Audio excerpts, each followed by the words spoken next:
Queridos companheiros de Ideal Espírita, aqueles que também não são espíritas, mas que são abertos aos conhecimentos desta doutrina, que sejam todos muito bem-vindos para mais um momento de reflexão e de agradecimento à União Espírita Cristã, que tem se empenhado tanto nessa tarefa de divulgação da doutrina, a Rede Amigo Espírita, que tem levado a distâncias enormes todas essas reflexões que nos trazem muito esclarecimento, muito consolo, muita força e coragem para reavivar a nossa fé e darmos continuidade à nossa tarefa dessa existência aqui no planeta Terra. Nós vamos iniciar nosso estudo de hoje com uma leitura do livro Caminho, Verdade e Vida, psicografia de Chico Xavier, e a interpretação do trecho de Lucas é por conta de Emmanuel. A lição é 124, firmeza de fé. E Lucas nos diz assim no capítulo 8, versículo 13: E os que estão sobre a pedra, estes são os que, ouvindo a palavra, a recebem com alegria. Mas, como não têm raiz, apenas creem por algum tempo, e na época da tentação se desviam. Isso ele está se referindo à parábola do semeador. A palavra pedra, entre nós, costuma simbolizar rigidez e impedimento. No entanto, convém não esquecer que Jesus, de vez em quando, a ela recorria para significar a firmeza. Pedro foi chamado pelo mestre certa vez a rocha viva da fé. O Evangelho de Lucas fala-nos daqueles que estão sobre pedra, os quais receberão a palavra com alegria, mas que, por ausência de raiz, caem fatalmente na época das tentações. Não são poucos os que estranham essa promessa de tentações, que, aliás, devem ser consideradas como experiências imprescindíveis. Na organização doméstica, os pais cuidarão excessivamente dos filhos em pequeninos, mas a demasia de ternura é imprópria no tempo em que necessitam demonstrar o esforço de si mesmos. O chefe de serviço ensinará aos auxiliares novos com paciência e depois exigirá com justiça expressões de trabalho próprio. Reconhecemos, assim, pelo apontamento de Lucas, que nas experiências religiosas não é aconselhável repousar alguém sobre a firmeza espiritual dos outros. Enquanto o imprevidente descansa em bases estranhas, provavelmente estará tranquilo. Mas, se não possui raízes de segurança em si mesmo, desviar-se-á nas épocas difíceis com a finalidade de procurar alicerces alheios. Tudo convida o homem ao trabalho de seu aperfeiçoamento e iluminação. Respeitemos a firmeza de fé onde ela existir, mas não olvidemos a edificação da nossa para a vitória estável. Mestre Jesus, agradecidos estamos pela oportunidade de estarmos aqui e pelas lições maravilhosas que esta página nos trouxe. Pedimos então, querido Mestre, que permita a espiritualidade benfeitora que esteja conosco nos envolvendo e a cada um que está nos assistindo, para que, assim, nesse momento de elevação espiritual, possamos, com os nossos corações muito gratos, dizer: obrigada, Senhor, proteja-nos, intua-nos, e que em seu nome nós possamos iniciar a nossa reflexão de hoje. Que assim seja. Muito bem, queridos companheiros, hoje nós vamos falar sobre a importância da fé nas nossas vidas. E essa lição já veio nos dizer muito, porque ela já nos traz a necessidade de deixarmos que floresça em nós, que cresça em nós, que sejamos terrenos apropriados e preparados para o desenvolvimento da nossa fé.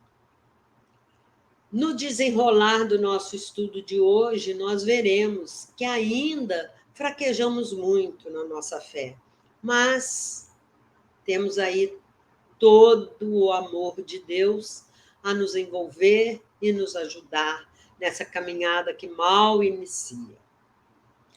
E, sendo assim, nós vamos buscar exatamente os ensinamentos de Jesus para podermos começar a nossa reflexão.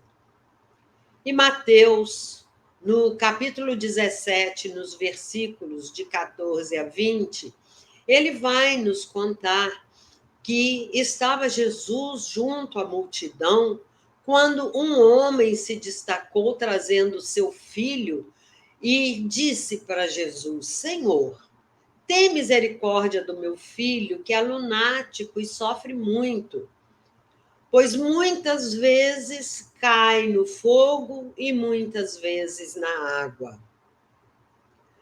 E eu o trouxe aos teus discípulos, mas eles não puderam curá-lo. E Jesus, respondendo, disse: ó geração incrédula e perversa, até quando estarei eu convosco e até quando vos sofrerei? Trazei-mo aqui. E repreendeu Jesus o demônio que saiu dele. E desde aquela hora o menino sarou. Então os discípulos, aproximando-se de Jesus em particular, disseram: por que não podemos nós expulsá-lo? E Jesus lhes disse: por causa da vossa pequena fé. Porque em verdade vos digo que se tiverdes fé como um grão de mostarda, direis a este monte: passa daqui para acolá, e há de passar. E nada vos será impossível. Vemos aqui, então, dois exemplos sobre a fé. Primeiro, aquele pai com uma fé enorme de que seu filho seria curado. Depositou toda esta fé naqueles irmãos, discípulos de Jesus, porque acreditava que eles seriam capazes de curar o seu filho, chamado de lunático. E os discípulos não conseguiram. E o segundo ponto é quando Jesus diz para eles da insuficiência de raízes na sua fé, porque aqueles discípulos ainda estavam vacilantes na fé. E o próprio Jesus nos prometeu que nós poderíamos fazer o que ele fazia e até muito mais. Mas é preciso também que a gente entenda a linguagem do Evangelho, que, além de sofrer muitas traduções, ele reporta aquela linguagem que era usada na época. Então, quando Jesus fala, ó geração incrédula e perversa, Muitas vezes pode nos assustar. Poxa, Jesus, que era tão meigo, falar essas coisas, mas ele queria dizer exatamente isso. A sua fé, a fé de vocês, é ainda insuficiente. Ela ainda é uma fé muito fraca, baseada, muitas das vezes, na minha presença, como a lição nos falou, que muitas vezes a gente coloca as nossas expectativas naqueles que caminham conosco. Então, vamos relevar aí essas palavras mais duras de Jesus. E também quando diz, Jesus repreendeu o demônio. Nós, espíritas, sabemos que essa designação se refere aos espíritos infelizes, aqueles que às vezes se comprazem em fazer o mal aos outros espíritos. E havemos de compreender ainda que chegou ao final aquela provação daquele menino, e Jesus, com o seu magnetismo, tocou o coração daquele espírito que estava atormentando o menino. Porque essa é a nossa função quando nos deparamos com irmãozinhos nossos que nós chamamos de obsessores. Não existe a obsessão unilateral. Para que ela aconteça, há necessidade da sintonia entre aquele que obsidia e o que é o obsidiado. E ali, naquele momento, aquele menino terminou a tarefa dele, a prova dele, e aquele obsessor dele foi esclarecido pelo magnetismo de Jesus, que não precisou de palavras, apenas emitiu amor para aquele irmão, que infeliz devia estar sofrendo por falta de amor. Isso são, então, momentos que precisamos refletir quando estudamos as Escrituras de Jesus. E quando ele diz, então, para os seus discípulos que se tiverem fé do tamanho de um grãozinho de mostarda, que é tão pequenininho, podereis dizer a esta montanha, passa daqui para acolá. E é isso que nós precisamos desenvolver, essa sementinha de mostarda dentro de nós, para podermos ir afastando essa montanha de ainda tantos equívocos nossos, tanto preconceito, tanto orgulho, tanto egoísmo, tanta maledicência. Tudo isso vão formando montanhas que nós precisamos afastar de nós e que só uma fé robusta, uma fé bastante firme, uma fé que tenha raízes, é que vai nos ajudar a nos libertar, a transportarmos essas montanhas de deficiências e construirmos montanhas de virtudes. Muito bem. Qual a importância da fé nas nossas vidas? Ora, depois de tudo isso que nós já estudamos, já lemos aqui, fica mais fácil nós entendermos como é importante este sentimento de fé na nossa vida. O que é fé? Difícil de se explicar o que é fé, de definir fé. O próprio Lamartine Palhano, no livro Dicionário de Filosofia Espírita, ele nos diz assim: embora a fé não encontre uma definição precisa nos dicionários, ela é uma força que surge na própria alma, como uma certeza instintiva na providência e sabedoria de Deus. Então, quando eu, instintivamente, eu tenho aquela certeza absoluta de que Deus é que sabe das coisas, que a sua sabedoria é infinita. E como todos os seus atributos são infinitos, a sua justiça também é infinita. Aí, quando eu acredito firmemente nisso e entrego-me a esta certeza, eu posso chamar isso de fé. Então, fé pode ser também essa capacidade de sintonia com a mente divina. Quando e olha que muitas das vezes, essa sintonia que ainda é muito tênue nos seres humanos, muitas das vezes, se não a maioria das vezes, vem com a dor.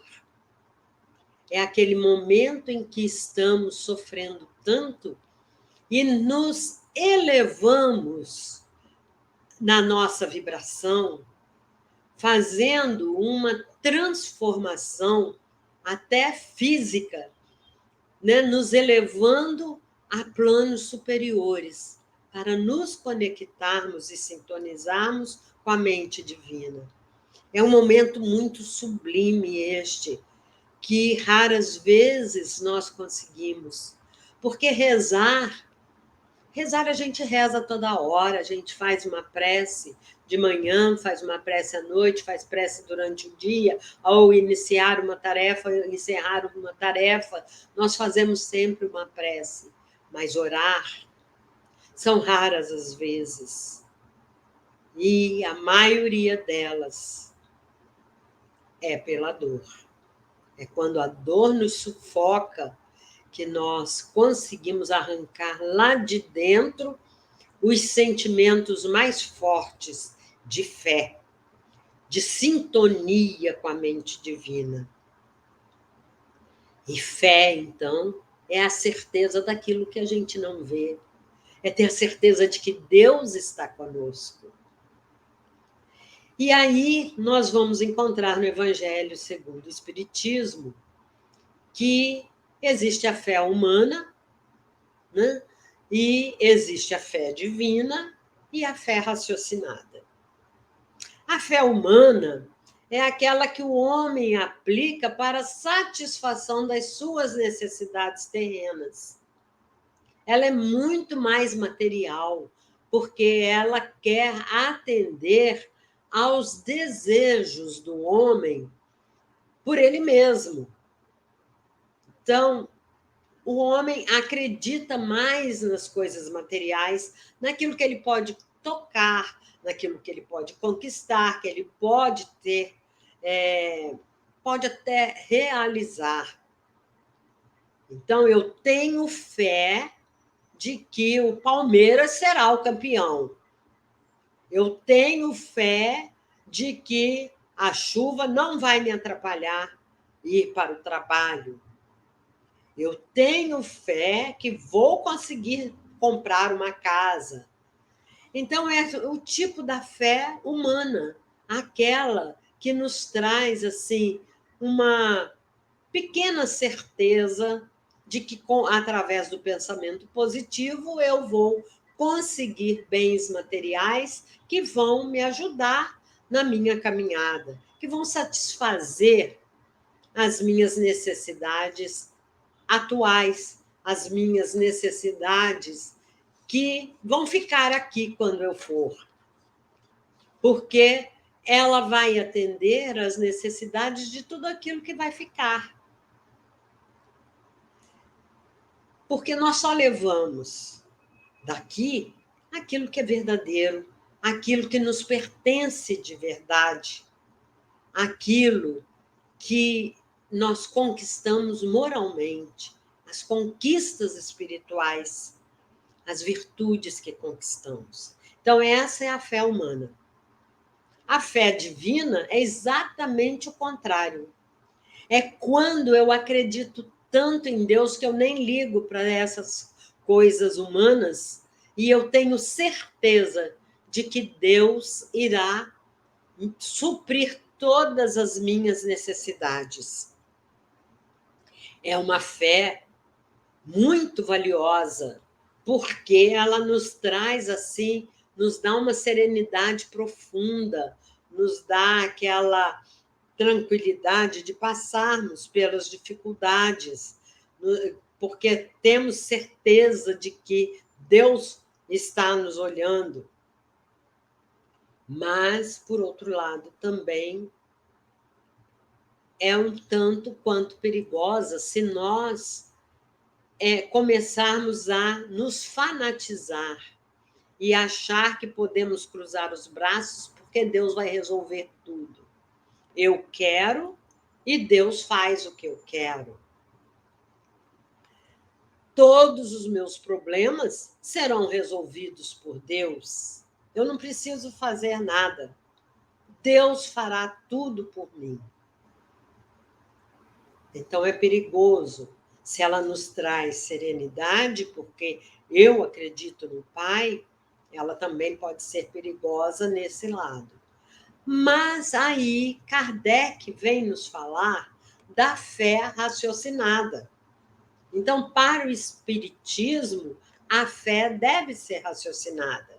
Ela está entre a fé humana e a fé divina, porque ela nos dá lucidez para nós passarmos pelas provas e expiações. Nós estamos num planeta de provas e expiações.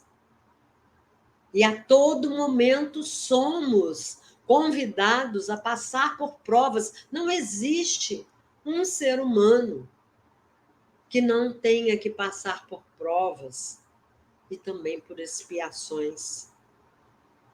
Nós, como seres humanos, num planeta de provas e expiações, que estamos ainda numa caminhada inicial de retorno ao Pai, nós temos a necessidade da dor.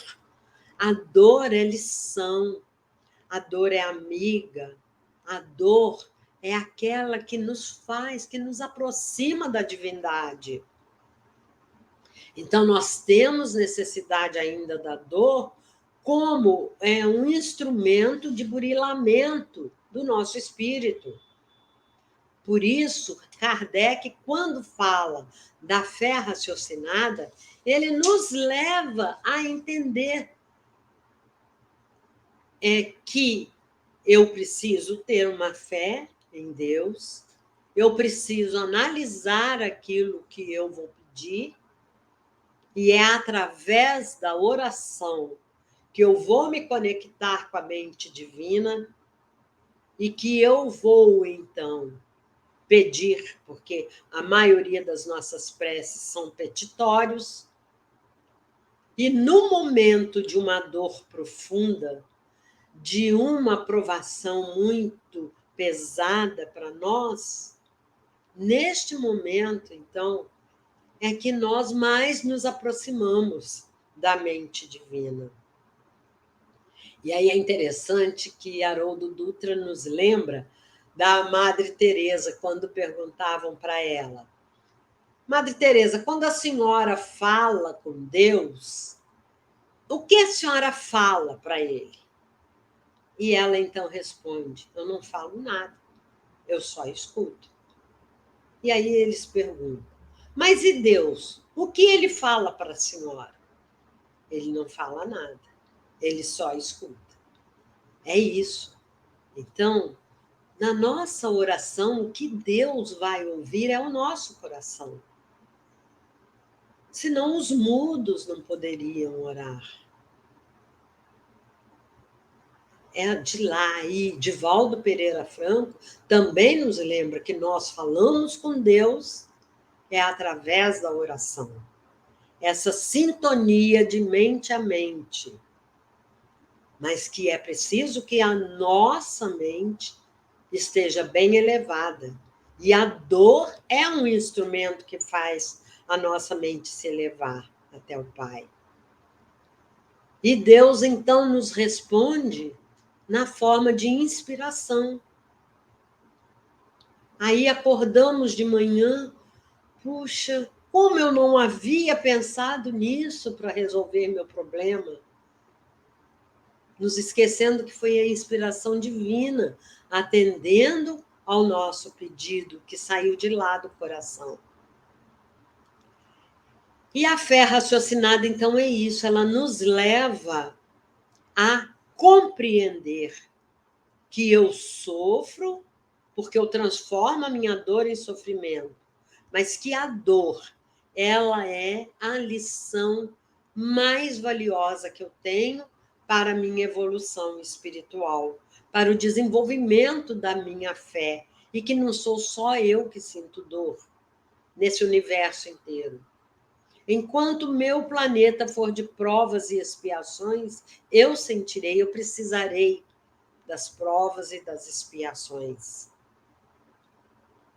Então, o nosso companheiro de Narte, lá da casa da UEC, da nossa casa, ele fala, numa das suas falas sobre a fé, ele nos diz: passa-se a crer em algo porque o raciocínio leva a isso, e não porque um dogma apresentado como verdade a priori seja imposto.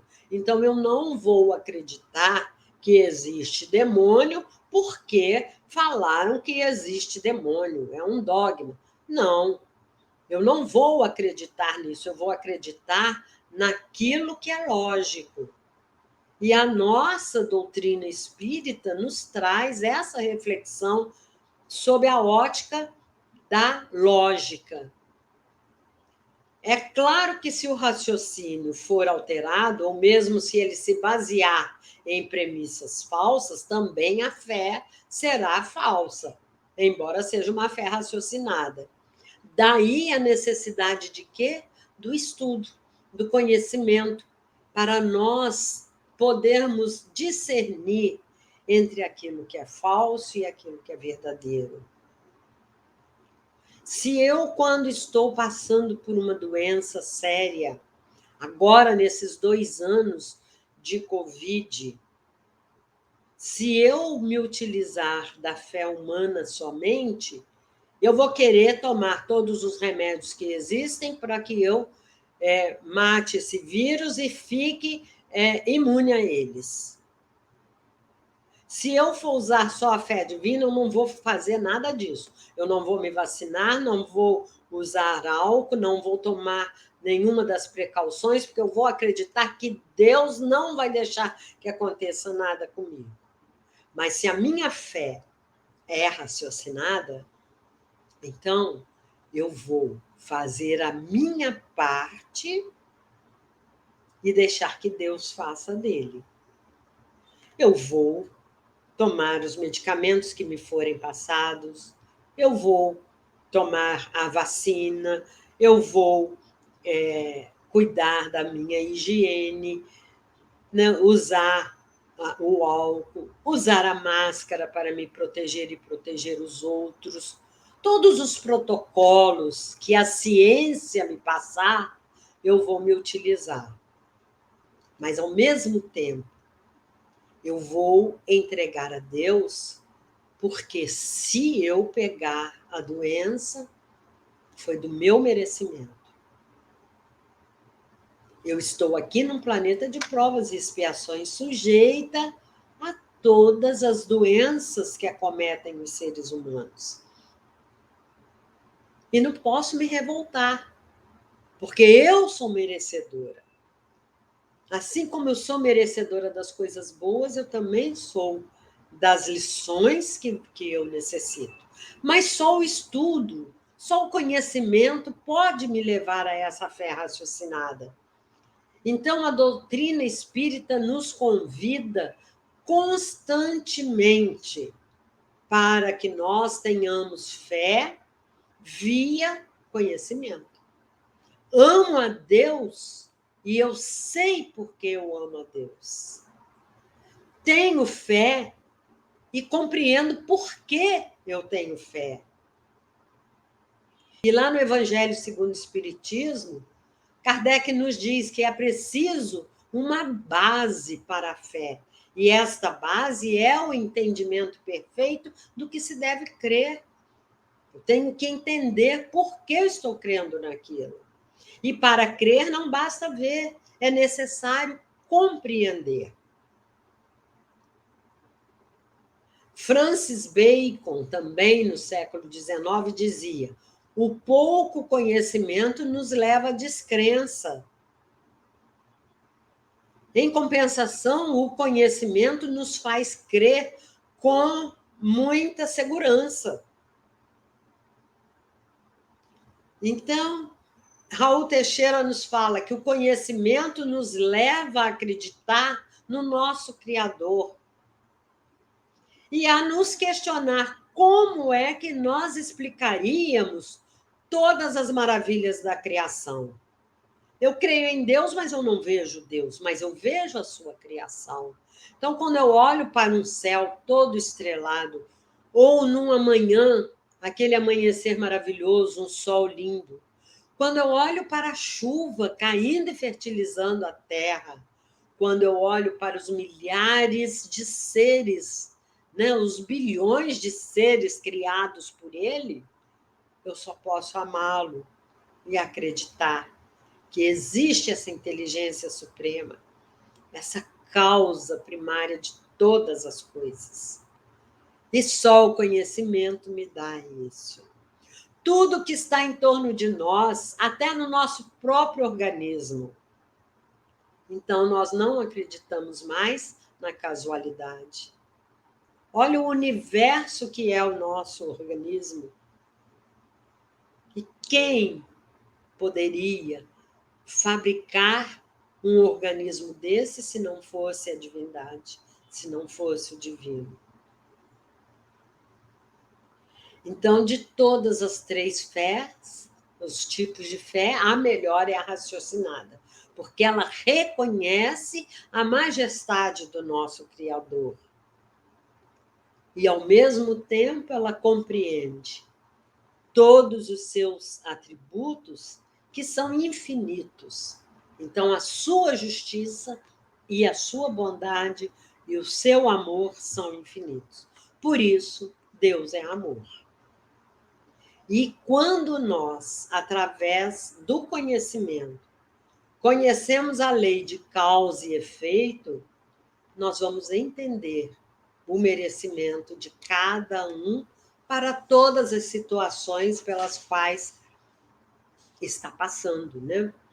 Então, a fé, essa sintonia com a mente divina, ela vai gerar esse relacionamento com o Pai.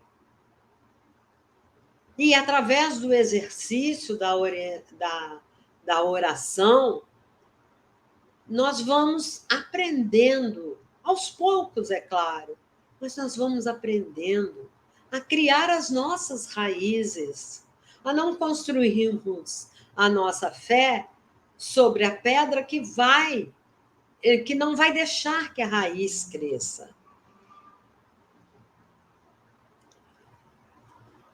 Então, a fé de Jesus, quando ele ia orar lá no horto, nos seus momentos de silêncio interior, longe daquela multidão, ele ia conversar com o Pai.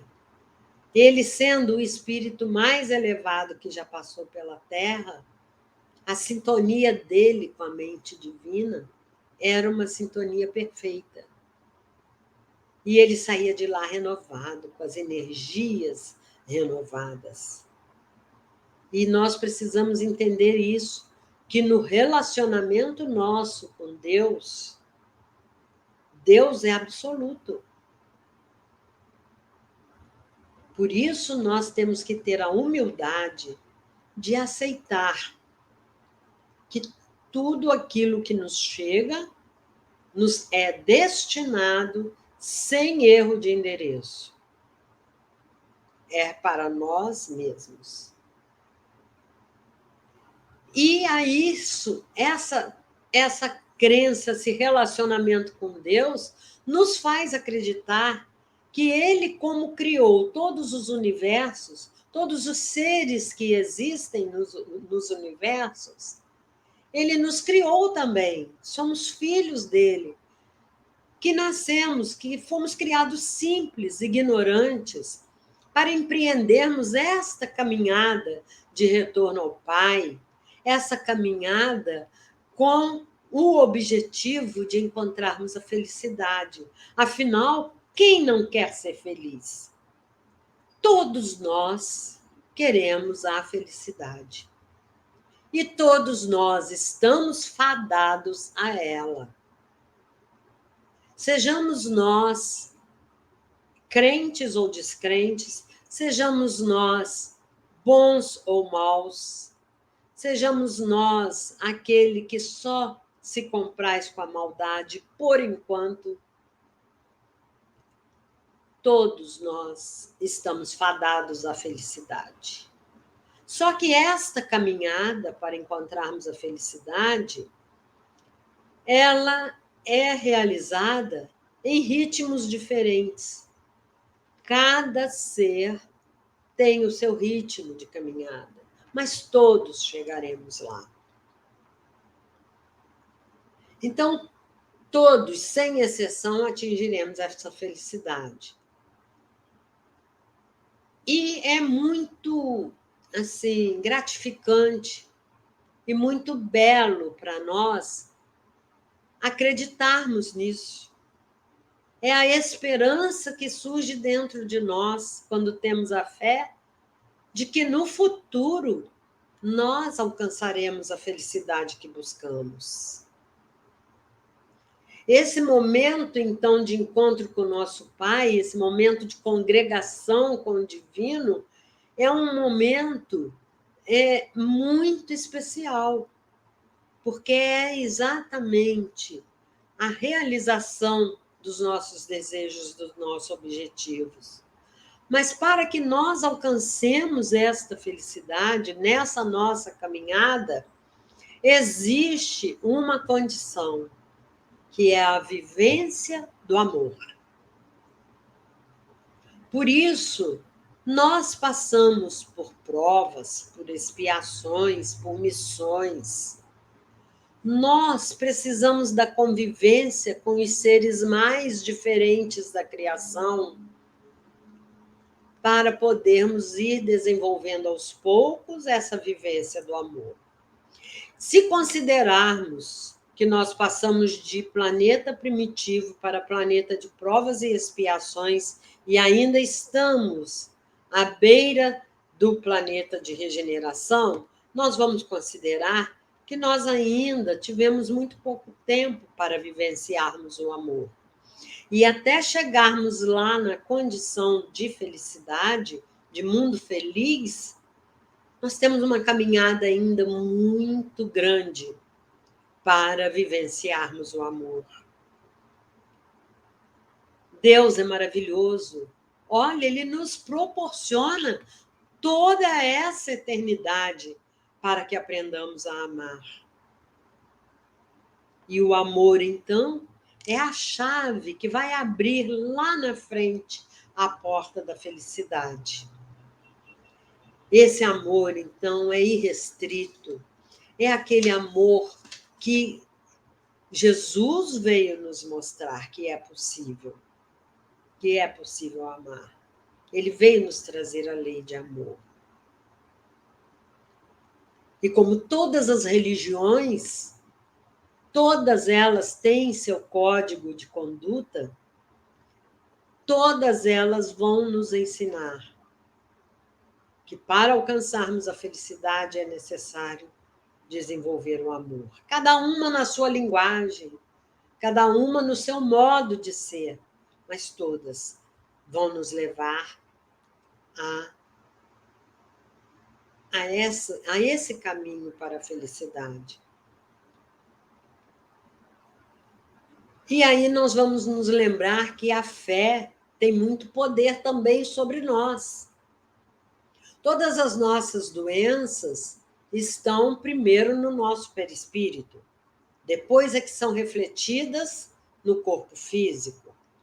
E aí, na Gênese, no capítulo 14, no item 31, Kardec vai nos dar uma explicação muito boa sobre a ação magnética agindo sobre as nossas células, as moléculas de formação do nosso corpo.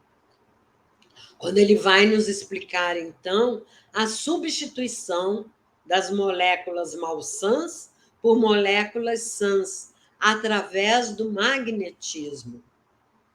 E esse magnetismo, esse mecanismo, nós, na doutrina espírita, utilizamos com o passe, mas outras religiões também acreditam na imposição de mãos, no jorei, que são mecanismos apenas, mas que estão ali baseados na fé de quem está procurando a ajuda, de quem está se tornando receptivo daquele magnetismo que é transmitido por um médium.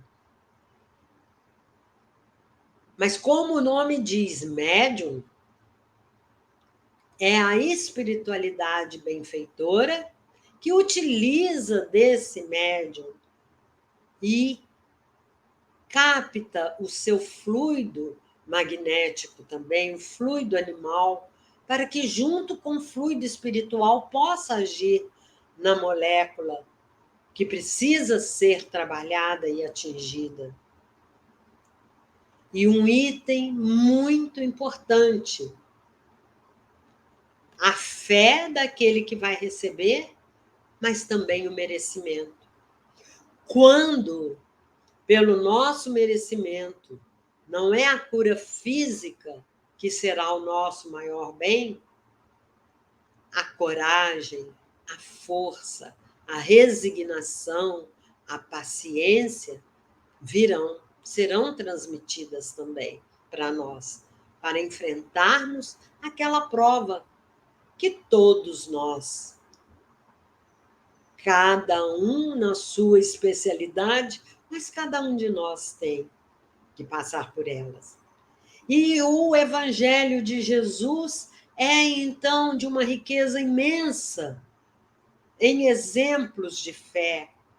Quando Jesus cura o cego Bartimeu, e ele pergunta para ele, para nos provar a nossa fé, a nossa força de vontade, ele pergunta: o que queres que eu faça? Eu quero ver, Senhor, eu quero voltar a ver. E Jesus pergunta 3 vezes para que fique bem firme para Bartimeu. E ali Jesus o cura. A cura da mulher hemorroíça. Ela, com a sua fé tão grande, ela sugou o magnetismo de Jesus. E por seu merecimento, era o momento de parar aquele sangramento. E ela conseguiu. Mostrando a força da fé quando nós sugamos, pedimos esse magnetismo com tanta força, com tanta fé que ele vem para nós. A cura de Maria Madalena, Maria de Magdala, foi uma cura moral. Tanto é que ela sofreu a lepra, como nos dizem os contos da doutrina espírita, ela sofreu a lepra feliz. Ela não transformou a dor da doença em desespero, porque pela fé ela sabia.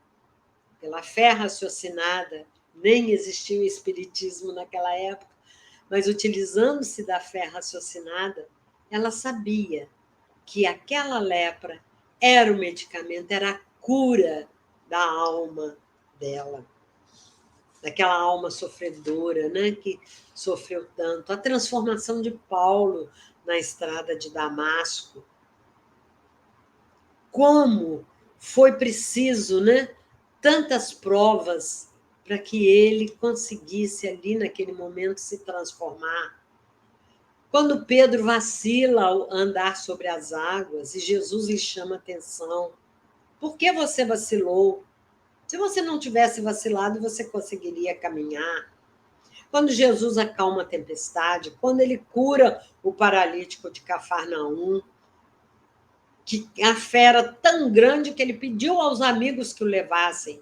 Quando a casa estava tão cheia, a sua fé foi tão grande, tão firme, que ele pediu que eles subissem com ele e o descessem pelo telhado. E assim ele foi curado. Queridos companheiros, A fé é muito importante nas nossas vidas. Mas não basta aquela fé que apenas contempla, que apenas olha de fora. É preciso que a fé tenha obras também. Outros ensinamentos de Jesus sobre isso. E Tiago, então, nos diz, na sua carta, no capítulo 2, versículo 14, que aproveitará, irmãos meus, se alguém diz que tem fé e não tem obras. Porventura poderá salvá-lo tal fé? Só a fé de contemplação não salva. Para nos ajudar a salvar, é preciso obras. Olha o que aconteceu com Maria de Magdala, com Paulo. Foram trabalhar, né? Quanto foram humilhados, quanto sofreram, mas trouxeram a obra diante do Pai, se conectaram com Ele, para, através da sua fé, poderem se curar. Assim como o corpo sem espírito é morto, também a fé sem obras é morta, nos diz Tiago. E Emmanuel vai nos falar nesse trecho, nessa leitura que tivemos aqui. Respeitemos a firmeza da fé onde ela existir, mas não olvidemos a edificação da nossa fé para a vitória estável.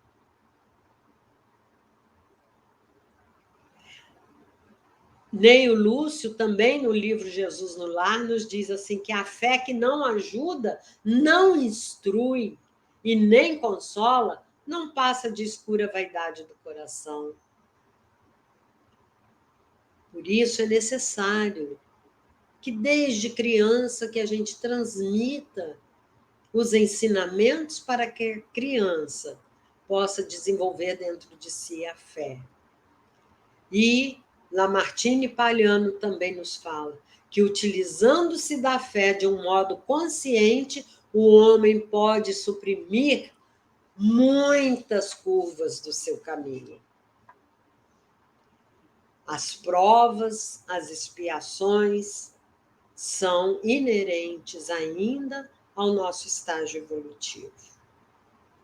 Mas Joana de Ângeles nos diz que uma provação passada sem fé é a pior de todas as experiências que um espírito pode passar. Imaginem o desespero de quem não tem fé. E para encerrarmos, da fé decorrem duas coisas muito importantes. A primeira, a esperança. Porque a fé nos traz a esperança de que não estamos sós, de que Deus está nos protegendo nas nossas dores e dificuldades. Ela nos ajuda a agasalhar o fardo das nossas provas. Lá no Evangelho segundo o Espiritismo, os Espíritos nos ensinam que quando o fardo está muito pesado, se curvarmos para frente, mais pesado ele se tornará. Mas quando temos uma fé viva dentro de nós, nós erguemos a nossa cabeça para o alto e o fardo se torna mais leve, porque Deus está ali nos ajudando. Então, a esperança é a primeira consequência da fé. A certeza de que a gente não está sozinho, que as dificuldades e as provas são necessárias para o nosso burilamento, para procurarmos encontrar a chave da felicidade, para aprendermos a vivenciar o amor. Temos ainda uma eternidade pela frente. E a segunda coisa é o equilíbrio. E o que seria o equilíbrio nesse momento? Era exatamente a obediência às leis divinas. Todas as religiões têm o seu código de conduta, que se assemelham em todas elas. É a ética. É a ética que o Evangelho de Jesus traz para nós. Então, se caminhamos obedecendo às leis divinas, traremos dentro de nós o equilíbrio para vencermos as nossas dificuldades, com esperança e equilíbrio. Esse é o resultado de quem tem uma fé firme, uma fé raciocinada. E ficamos aqui com as palavras de Kardec. Fé inabalável só o é a que pode encarar frente a frente a razão em todas as épocas da humanidade. Que Jesus nos abençoe, nos proteja e fortaleça a nossa coragem de cultivarmos a nossa fé para que ela crie raízes profundas e não nos abale nenhum dos males que venham nos chegar. Que assim seja. Graças a Deus.